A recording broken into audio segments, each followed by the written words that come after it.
Кыргыз Республикасынын Үй-бүлө кодексинин 86-беренесине ылайык бир балага ата-эненин 1 айлык иштеп тапкан иш жүзүндөгү кирешесинин 4/1 бөлүгү, тактап айтканда 25% алимент катары өндүрүлөт.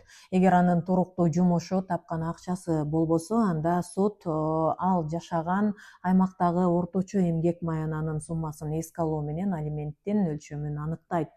Кандай болгон күндө дагы мыйзамда көрсөтүлгөндөй бир балага төлөнүүчү алименттин суммасы эң аз эмгек маянанын суммасынан төмөн болбого тийиш.